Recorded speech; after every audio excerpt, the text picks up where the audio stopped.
morning, brothers and sisters in Christ at St. Mark's, and anybody who may be listening in on this virtual today interview. We have a very special guest here that the people of St. Mark's will remember, and that's Pastor Fred Melton. We're pre-recording this because Fred is going to his villa in the south of France, and no, it's the south of Florida. Oh, I guess it's an apartment in Florida. So this is going to be broadcast, we believe, a little later in September, in advance of October, which is the month for the ELCA effort on world hunger. We're going to be talking primarily about hunger today. And Fred, let me just begin by thanking you for coming and asking you, I know you have a passion, you have a reputation for having a passion for hunger relief and so on. Can you share with us where that comes from? Thank you very much, Dave, for having me chat about world hunger and about what they do and how I've been involved with that. I think the passion really has been built, of course, by the Holy Spirit, but I was raised in Fargo, North Dakota, so I didn't have any real global awareness of a lot of stuff. But when I got into urban ministry, I got went to New York for seminary, to Union Seminary, and then I got involved with urban ministry. And while I was there, then that became I just saw a lot more problems with folks, with food, with housing, with employment issues in the cities. And from there, got involved with ministry, got ordained. And while I was doing urban ministry. I chose to stay in urban ministry. I was in Detroit as the assistant to the bishop, as director of what was called the Detroit Lutheran Parish, which was a coalition of all Lutheran churches in the city of Detroit. Mm-hmm.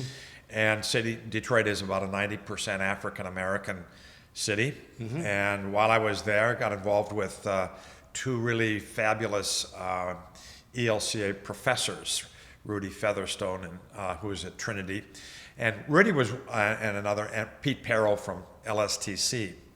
And Trinity and LSTC, please explain that just in case. Okay, LSTC, Lutheran School of Theology in Chicago, okay, one of our Lutheran seminaries, and Trinity in Columbus, another one of our ELCA seminaries. Mm-hmm. Okay. And these two professors, both African American, had not only a lot of national connections, but they also had international connections. And so we decided they decided, and I did the administrative work to some degree, but to take a group of 20 to 25 Lutherans to Africa. And that was just an amazing, eye-opening, great experience. And while we were there, we saw various sites, met various people, and that just opens your whole global awareness, appetite, and learning. And from there, it just continued as I was there. Then I came from Detroit to serve here in Wilmington. I became aware, as you would, of what our Lutheran church, ELCA, is doing in its ELCA World Hunger program, mm-hmm. and now had an avenue to inspire our church or to communicate with the national church, and want to be a part of some of the efforts and some of the ministries that we have. Along with that, my daughter, like some children, adult children, like father, like son, like father, like daughter. My daughter wanted to, when she came out of graduate school, she wanted to do something in some part of the world, some kind of service ministry. It could be for 3 months or 6 months. She ended up going to Kenya and working with a microcredit community there, run by a not-for-profit. And so I went there afterwards to see what she was doing and do another kind of loop through. And while I was there, I intentionally went to 2 or 3 ELCA World Hunger funded ministries in Arusha, Tanzania, in Kenya, a couple of them in Nairobi. Mm-hmm. And those experiences, and I don't know if you want me to talk about some of those, now, but some of those are experiences. Then you're on the ground with people, looking at what local folks are doing in partnership with our Lutheran Church, the ELCA World Hunger program. So that's sort of where's the passion kind of built, and connections with real ministries. We come from different places, but I think we arrive at the same place in terms of the importance of that in the life of the church and in the life of the church's response. My first memory of having a response to hunger and related issues is my father owned a small grocery store with his brother in a town outside Pittsburgh, and it was a railroad town, and we had what in those days were known as hobos.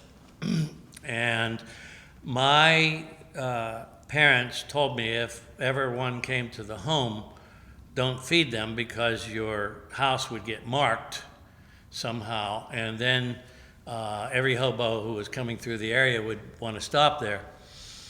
And I can remember one coming. I was in the house by myself. I don't remember how old I was, but I was still a kid.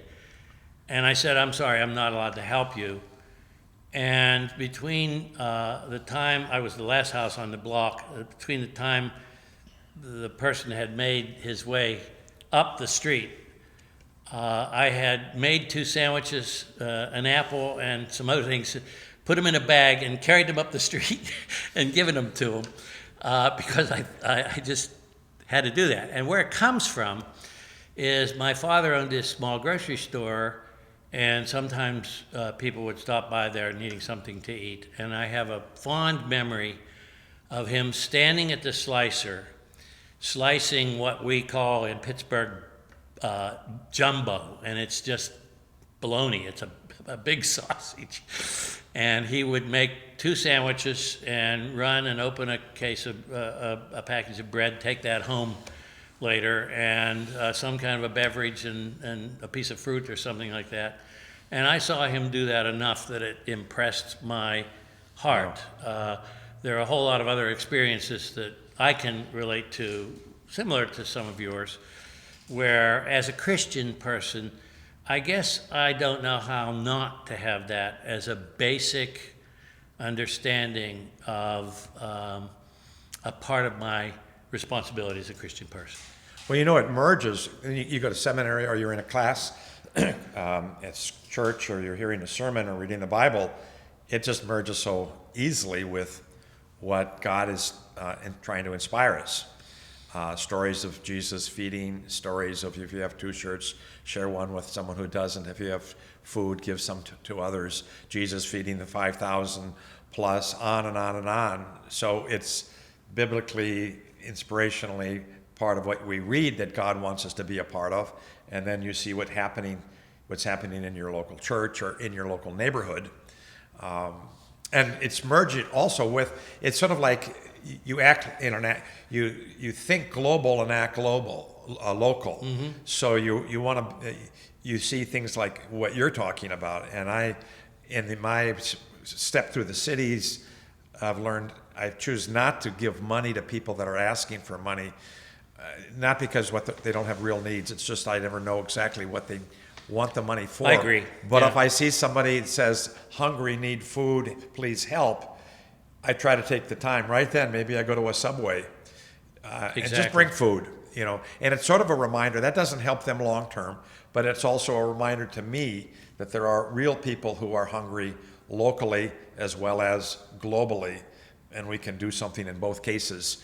Giving them one person a sandwich is a nice thing to do. Supporting then something like Lutheran Community Services or local food pantries that have a much larger, orchestrated, well-planned out way to work with local families and individuals is part of the whole food ministry impact. And I think it's fair to say that we Lutheran Christians are really pretty good at this. I mean, as things go, we are.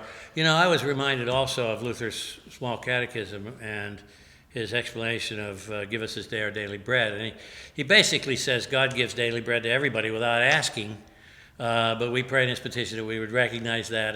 And so, well, if God gives daily bread to everybody and everybody doesn't have it, and we know that God wants everybody to have it, then we Sure. have a responsibility to do some sharing.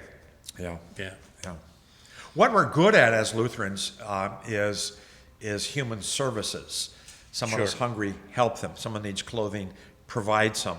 What we're not so good at, which we're trying to work on, is how to change systems and how to advocate for people so that larger problems can be resolved, so the person isn't always coming back to you. And that's not derogatory towards them, but just how to help a person become independent and or move to a point of and being able to stand on their own feet. And the ELCA does have, in terms of their work, talks a lot about relief, but also sustainability.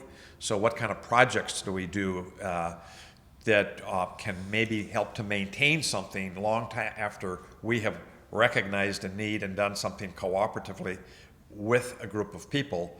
When we leave and when our resources leave, is there something continuing that is of a longer term, even life-term benefit? And I could share a couple stories about that too.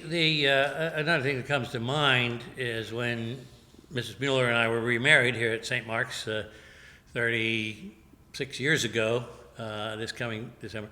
We didn't have any need for gifts, but we did ask people to contribute to Bread for the World. That we had a passion for that we shared, and I think it was something around $1,800 or $2,000 that went to Bread for the World. Now, Bread for the World, for those who may not know it, is a political lobby. It's not a charity as we tend to think of other efforts that we're engaged in. It was started by Pastor Art Simon, who's a Lutheran pastor, and what touched me when I first recognized a need for an organization like that was with one signing of the congressional pen, the efforts of all of us in churches and synagogues can be neutralized. So we do have an obligation, if we're going to be good stewards of the resources, not only to be giving sandwiches out or whatever else in an immediate sense, but looking for ways for ourselves and the government, if you will, to cooperate so that we don't have hungry people around us in this nation. It's just not necessary with the resources we have. Right. But how to do it becomes a whole other issue. Yeah. The one of the goals or one of the functions of the ELCA World Hunger Program includes advocacy. So that a portion, I don't know, I can't remember the number, it's small, maybe it's 4% or 5% of the money that, if a person gave $1 to the ELCA World Hunger, about 4 cents of that, a nickel out of that, about 4 or 5% goes for advocacy. Because we know, as you were mentioning, if you can get something to happen governmentally that will impact thousands of people, maybe millions of people, that's a significant additional support than the money that you give to Lutheran Community Services or a local food pantry or someone who comes to your door. An example might be when I was at an ELCA World Hunger Leaders Gathering a couple of years ago, the SNAP program, SNAP, which is Supplemental Nutrition either agricultural project program, it used to be what's called food stamps. And that was up for congressional determination. It had a number of years that had been passed.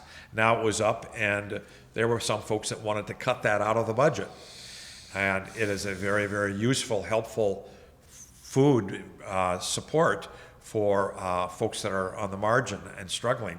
And so at the ELCA World Hunger Gathering, we were in actually DC at the time, and they made arrangements for all of the 100, 200 and some people that were there to visit their own congressional delegations in their offices while we were there, which was really a nifty thing to do. But they weren't saying don't do it just now, but help us to advocate for larger program support in state and national governmental allocations. So advocate, and not just funds, but advocacy for training, advocacy for work training kind of program. Anything that can help folks that can move out of poverty. When the ELCA talks about hunger, they're not talking just about is somebody hungry, how to give them food. They're talking about how can you assist people to move out of poverty, Exactly. which includes food.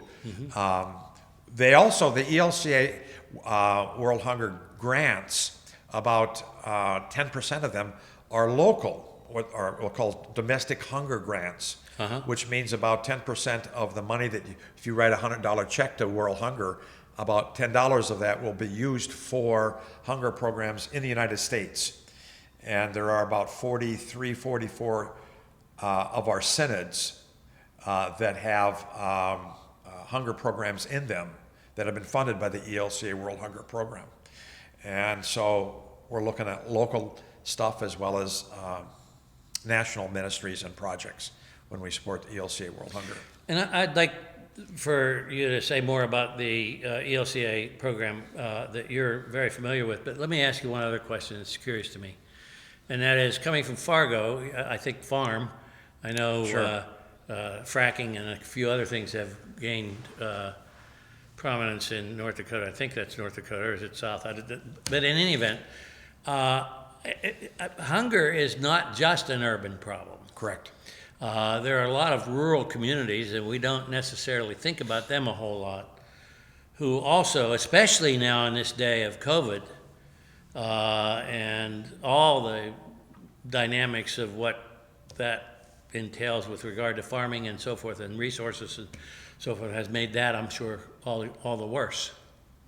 Absolutely. I brought up urban because you had asked the question about how I had arrived at my sense of passion to care, and that had come out of my experiences in the urban world.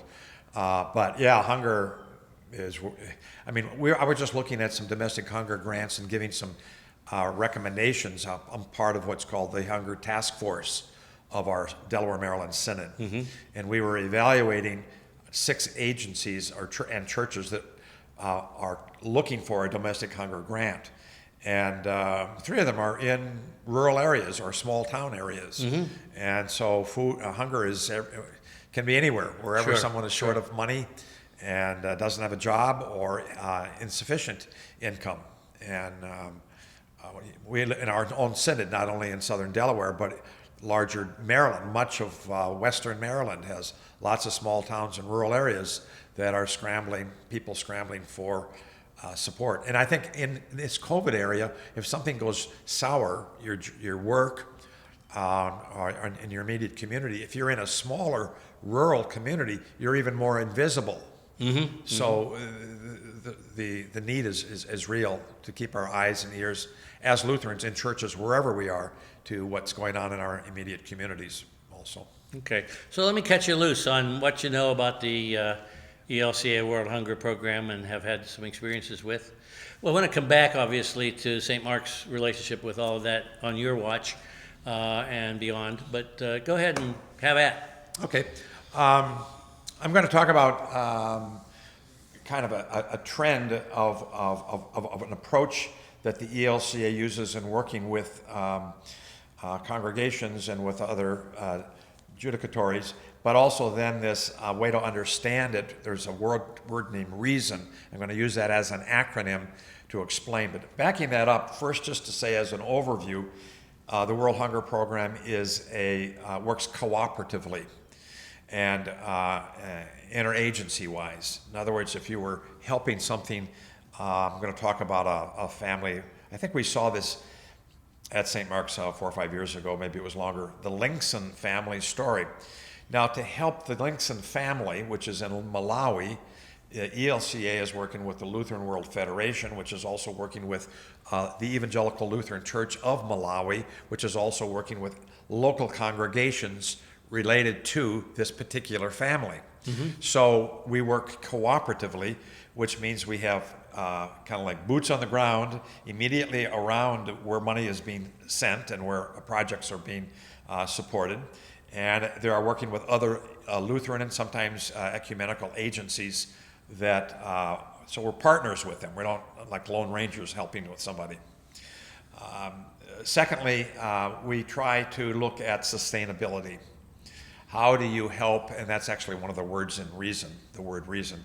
But there is immediate relief, but then there's working on projects to try to see how long they can last beyond our support. Not you pay $25 to get some groceries and give it to a family.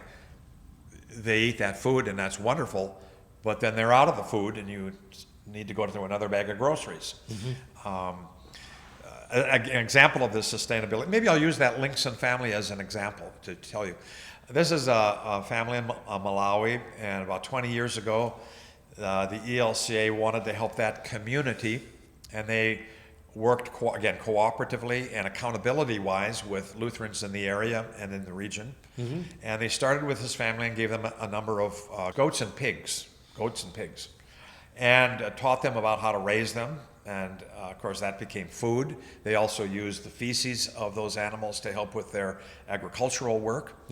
And they taught them how to raise and multiply those animals. And but then so that happened, and more pigs became more pigs, became more goats, became more pigs, but part of the agreement they had was that they would start sharing those animals with other families. And so 20 plus years later, I found this out 2 years ago, 184 families have goats and pigs, helping with feeding, fertilizing, and then continuing to expand the animals to give to more families. Wow. Now that's what's called real sustainability. Oh, absolutely. Long after our money has gone in there, and we probably had some agricultural folks and some animal husbandry people that were there to help with the start of how to care for these animals. Long after that, those resources and those personnel were gone, the food is helping, the plant is helping, on and on. So, and then the third thing, along with accountability, cooperativeness and sustainability, is a capacity to listen. Listen to the communities that you're in partnership with. I think an old model, and I won't claim it for an old denomination, Christian or whatever, but an old model going back many decades was somebody sitting in a nice office in the United States sees what somebody else over here needs and decides to give them that. Beneficially, that's nice. But they work now with a thing called accompaniment, with listening to, talking to the people. What do they see happening? What do we see happening? Talking mutually and listening to each other so you can come up with a joint approach to whatever the challenge might be. So we were talking with our synod. All the ELCA synods are hooked up with companion synods throughout the world. We actually have two that are connected to the Delaware, Maryland Synod. And one is the Mara Diocese in Tanzania. And so we have this connection with the Mara Diocese. And then in talking with them, we discerned that they have a certain amount of, some of their communities have a lot of disease as well as hunger issues. And the disease is related to, and the hunger are much related to unhealthy water, unsanitary water. Sure. So you solve the water problem, you really help to solve the food problem and the health problems, or at least some of them. So talking and listening then led to digging of wells and in the Mara Diocese. And our synod was involved with a large number of freshwater deep wells that were built. So our people went over our people meaning resourceful people who can do this, teaching how to dig a well and then how to maintain a well. And back then when we were doing this, it was about, I think, 2 or 3 years before I left St. Mark's. So maybe it was 8 years ago. We're helping them to. St. Mark's had a fundraiser, and then lots of other churches in the synod, and we ended up doing several wells. And a well would be able to provide. You've seen these pictures where women are walking long distances in Africa, and they got these great big containers on their shoulders or on their heads, and they're carrying water a distance. Sometimes you're walking 45 minutes or longer to get the food, the water for drinking and cleaning and bathing. So if you have a well in your immediate community, it might be 50 yards away, one of those wells will provide enough water for 80 to 100 families a day. So that might be 400 people helped every day, and the wells last anywhere from 10 to 15 years if they're being carefully managed. And then so we come in, we build the wells, we teach folks about management of the wells, and then you've got both a sustainable but also a project that has been identified as a mutual process, understanding the health, understanding unhealthy water, understanding how it affects food and whatever, and one's immediate health, then you act. Okay, so I'll just go to the side on that. We got excited about that at St. Mark's, and some people remember a beloved lady with a wonderful voice by the name of Grace Brame. And Grace wanted to help, so Grace said, I'll do a concert. And so there's all kinds of ways to raise money, as you know. And so we had this concert for the wells, and I don't know, we had 70, 80 people, and people could contribute even if they couldn't make the concert and all that kind of stuff. And a well cost something like $6,000 or $7,000 each at that time to dig, and we wanted to do 2, so we're aiming for about $12,000, $14,000. And on that day, we raised about $10,000. And someone came in, a little side anecdote. We went downstairs to have some coffee with everybody afterwards, and this gentleman I never knew before, he and I think it was his wife, were just saying, we heard about this from the synod. We're from Maryland, and some church in Maryland. And how are you doing with your goal? And I said, well, we're trying to raise about 14,000. I think we've raised about 10. Later that week, a check for $4,000 came into the church. Oh, wow. So you tell the need, you do something enjoyable, have a great concert, and then you build a well, participate in building 2 wells, and I don't know how many the synod actually got done, but it's both responding to what people are saying as, what's the problem here? Well, we're getting people are sick and what they eat, and we find out it's water. Okay, so those are the 3 kind of overview of things, of listening and sustainability and doing things cooperatively. The word reason, and I'll be a little quicker with that, but the word reason, R-E-A-S-O-N, kind of defines some of the work of the ELCA World Hunger Program. R stands for relief. And the first thing that comes to mind, as you might well know, is basic relief for people when they are in life crisis and poverty. And that could be blankets, it could be medical supplies, it can be food, etc. And so that's a starting point often for working with people and working with folks that are in poverty. R-E, E stands for education. And the purpose of education, obviously, is to not only help people to understand the nature of poverty globally, what's really happening out there, and to understand it also in the United States. But then also to understand, in terms of education, what we can actually do. You learn about, if you are part of this kind of project, if you give money for this kind of ministry, this kind of a program. Now, these are just some stories that are told that the ELCA has excellent World Hunger materials, videos. Each one of these, David, if you cut them in half, is like right here. This is 4 inserts. So in 4 given Sundays, people coming to church, they can get an insert in their bulletin, and that comes from an ELCA hunger packet that is mailed every month, or is it every 2 months, to each pastor of the ELCA, at least each church. So all pastors have materials to help educate the members of their church about what the ELCA is doing, and also about what the nature of poverty is. So you want people to know and to learn. If you combine, I find with Christians, or not just Christians, but lots of people with heart and care, if they see what the information is, what the need is, where it is, and they see a project or a way in which you can make a difference, then when you talk about raising funds, it happens a lot more naturally and smoothly. The particularity of it, yeah. You're not just saying, I want to give money to hunger. You're saying you've got this kind of project, this kind of place, this kind of impact. And people, Their hearts are touched. A stands for advocacy, REA, Relief, Education, Advocacy. And we've talked about that. And so we're trying to move and change systems and large sources of income to deal with poverty. S, reason, stands for sustainability.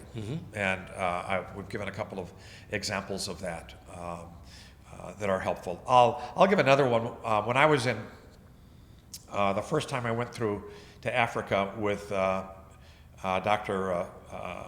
Perro and Featherstone, we brought these 25 Lutherans. We went to a place called the USA River Rehabilitation Center, USA Rehabilitation Center. And if you put that in, if anyone wants to put that into Google, they'll get information right there. But the USA River Rehabilitation Center is a site that works with people who have lower extremity handicaps. So they may only have one foot, or they may be paralyzed on one side, or they may have leg ailments or foot ailments, feet ailments, such that they have limited capacity to work in normal jobs. And so they are training people there for employment, given the fact that they have a disability. So, and I'm trying to remember, this was several years, this was 20-some years ago, but they were doing things like training people for certain kind of manufacturing, office work, stenographers, certain kind of office projects. But there's a lot of things you can do, but you have to be trained. So how does the ELCA work with that to both sustain and make a difference? We helped to build a fish pond at the Ursa River Rehabilitation Center. And so we built a fish pond, and the fish repopulate, and the fish then become food for the residents. I'm trying to remember, are they there for 6 months or 9 months to get their training? So people are always coming in, and they need food for the residents because they live there for while they're being trained. It's a residential training center, rehab center. So now they have part of their diet right there, food. But also it became so productive with this pond that they were able to take some of the fish and take it to market and sell fish at the market, which would also give funds for helping with the sustaining of the center. Gotcha. So that's a really great, long after we've left, we've taught about how to, someone has come in and talked to them about how to do a fish pond and how to replenish it and maintain it and keep it healthy and keep the fish growing and multiplying. And then we leave, and years later, it's still helping people. Let me see. Okay. I'm trying to remember what O stood for.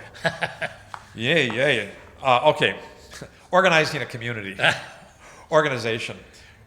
When you go to a community to help either locally or internationally, it's really helpful to get lots of partners together. And so part of the training program of the ELCA personnel when they work in a site is how do you get people to work with each other and be a unit and be a team as opposed to an isolated family like the Linkson families. The goal wasn't just to help one family. The goal was to have them connect with their church or their church connect with them, with other neighbors, with other families, and it kind of merges with the N for reason, which is networking. So organizing and networking to get systems together, different organizations together. That's the networking is part of the larger thing when we were talking about cooperative work with the different international Lutheran agencies as well as local. So you're trying to get folks to work together. That's sort of a large picture reason. And then on top, laying over top of that, you're listening to people and you're trying to work cooperatively with other Lutheran agencies. So it's a really full, rich set of opportunities and ways in which that the ELCA World Hunger Program functions. And it's what I don't like to argue against some other special project that somebody is funding over here or funding over there or another agency. I just know that if you look carefully and thoroughly at this ELCA World Hunger Program, you got all the ingredients in the same box here to help people in poverty locally and internationally to move forward. And you've got boots on the ground, you've got Lutheran folks here, in other parts of this United States and there, and you can communicate and talk with each other, get accountability and feedback on anything that you're doing. I'll give you a sad little anecdote as a worst case alternative.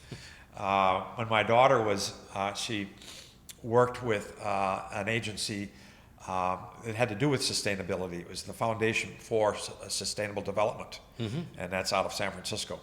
And if you know my daughter, she looked at like 120 places in the world that she could go to before she narrowed her eyesights to going to a microcredit agency in Kakamega, Kenya. Okay, so she's there, but she also was connecting with a few other people that were part of the same not-for-profit placed nearby. So she's working with a microcredit agency. She also ended up working with a friend who was working with a nursery. And what she found was the woman working at that nursery, which was a needy project, but there was a church, denomination unstated, maybe I'll say I forgot it, but it was a good Christian from a state in the Midwest. I think it was south of South Dakota. But there was a church that had this project that they loved helping in this part of Africa. And every 2 years they would bring a handful of people to look at this nursery that they were helping with. Well, they were giving the money to a group over here that then would go to the nursery that was not their nursery and show them around, and the church people would all be greatly impressed, go back home, raise more money, and send it to this handful of people over here, which were just a couple of people. And that was just a fraud fundraising. And that's partly because you didn't have boots on the ground, accountability, and communications day after day with what you were doing. And if you have that kind of mutual accountability and discussion, you know that where your money is going and where your support is, you got feedback, it's very exciting that way and very accountable.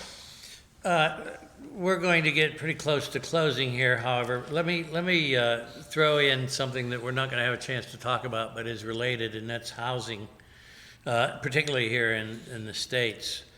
I know you don't have to drive around here too much to see that what's being built is not the things that you and I would live in. Yeah. Or could afford to live in, and single family housing or other housing that's available for poverty-stricken people. And we've got this rental problem now with the COVID and so forth and so on, and that's a related issue. Again, it makes things even more complicated at some level, but unless we get at, as you say, in a comprehensive way at these kind of issues, then they just don't go anywhere. Now, speaking about going anywhere, what do you have to recommend at this juncture in history to St. Mark's and the people here? I would say a couple of things. First of all, I would encourage during the month of October and thereafter education. Get as much materials. I mean, I know we're going to start back in early September with congregation people worshiping on Sunday mornings, and we don't know exactly how that's going to turn out because people are concerned about their safety and whatever. But any way that we can get information, materials out to people so they can learn more about poverty, more about the ELCA World Hunger Program, that's great. That's very, very positive. I couldn't agree more. Educating our members about all kinds of things is a part of what we simply have to do. Yeah. And then maybe secondly, the month of October is going to be the World Hunger Month. And so folks, get on your knees, pray, ask how God might want to use you and your resources, and make some contributions to St. Mark's, earmarking checks for the World Hunger Appeal. And then go from there. I know that there have been some actually 2 years ago, St. Mark's was like fourth in the whole synod, and last year, 2019, we were like more than $20,000 was given.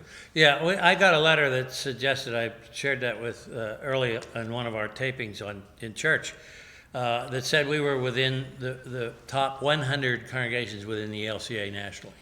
Well, hey, thanks for your time. Have good, healthy moments in your villa in the south of Florida. Villa.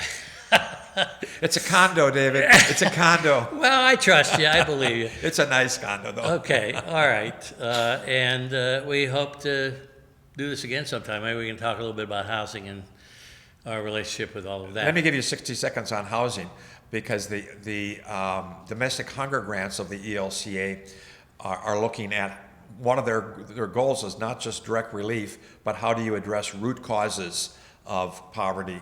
And one of the agencies that's applying, one of the churches, is working locally to try to put together a system for advocacy of low-income rental units within their own community.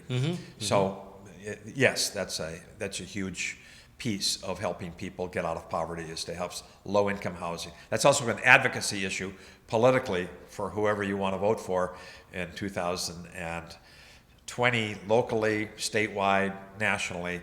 Who's got an eye onto working with low-income housing and strengthening it and expanding opportunities. Excellent. Thanks for your time, my friend. Thank you very much, Alrighty. Pastor.